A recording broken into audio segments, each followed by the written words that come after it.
Hey fam, so as promised, I'm going to give you some modifications to Sun Salutation A this time.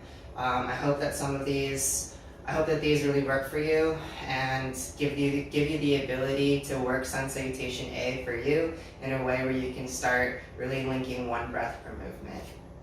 So first, we'll come standing at the top of our mats, big toes touching, heels slightly apart for mountain pose. Again, we can take the feet hip width apart if standing with the feet together bothers your knees at all. We're going to inhale, reaching up, gaze up. Exhale, fold.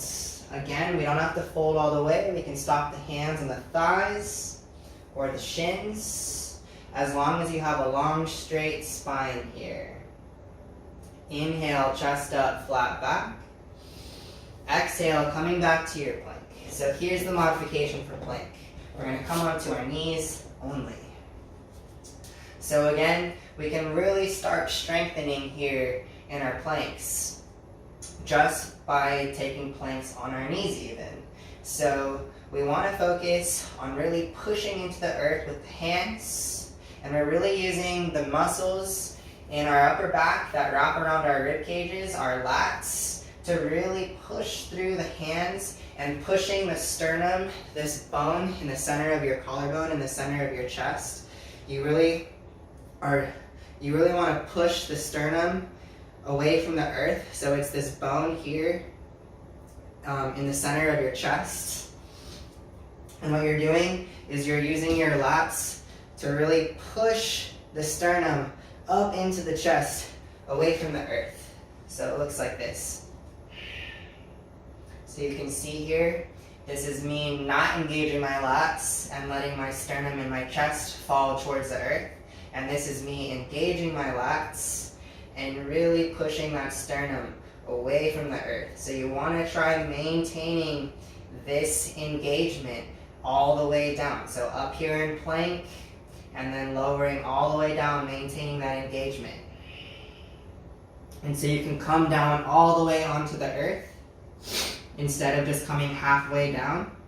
We're going to come all the way down, and instead of coming into up dog, the modification here is bringing the hands under the shoulders and lifting up for a baby cobra.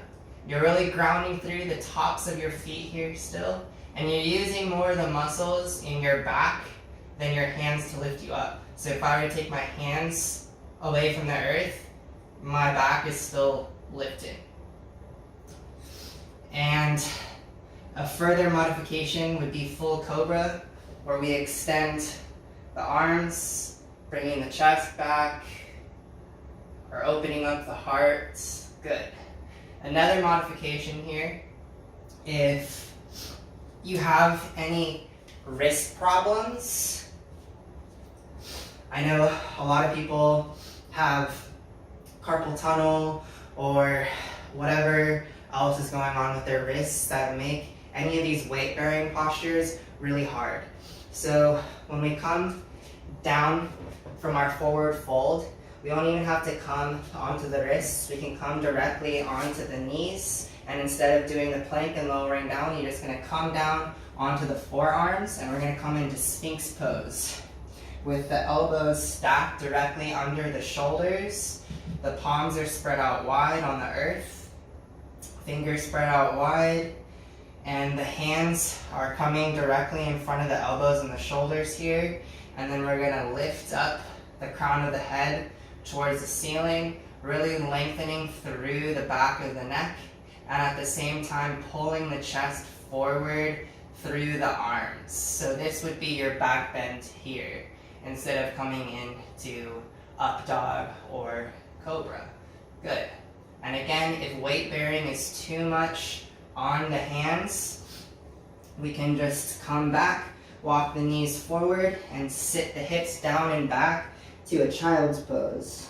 So this is what we would do here instead of down dog. You can come into child's pose for 5 breaths.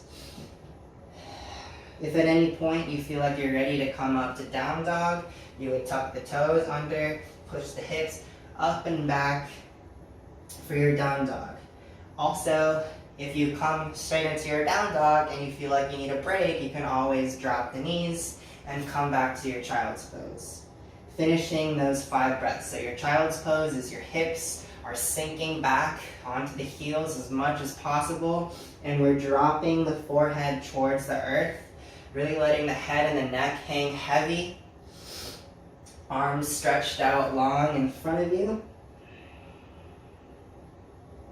Good. And we'll come up to our down dog, and we'll walk the feet forward to the hands. If down dog is not accessible to you right now, you can just come up from child's pose and step the hands forward, or step the feet up to the hands. Inhale, chest up, flat back.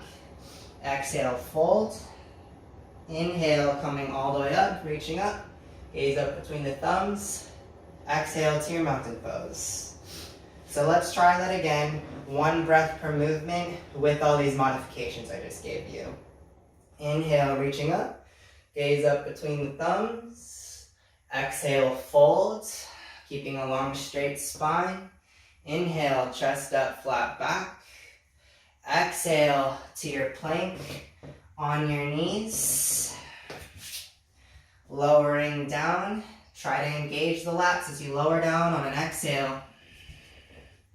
Inhale to a baby cobra, a full cobra, or sphinx pose. Exhale to child's pose or down dog. For 5 breaths. 2.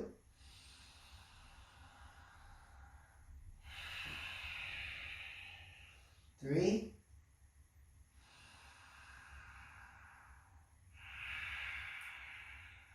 4. Exhale fully for 5. If you're in child's pose, come up to all fours. Inhale, step the feet up to the hands. Chest up, flat back on the same inhale. Exhale, fold. Inhale, coming all the way up, reaching up. Gaze up between the thumbs. Exhale to your mountain pose. So these are all the modifications that I got for you for Sun Salutation A's. If you're finding that this is still inaccessible to you, please reach out to me. I can help you find some modifications that will work for you, so that you're able to, again, like I said, link 1 breath per posture, because this linking of the breath with the movement is really going to help you ground into the body and start coming back and really feeling embodied. So I hope you enjoyed. Thank you all for watching. Thanks for sharing your practice with me. Be well.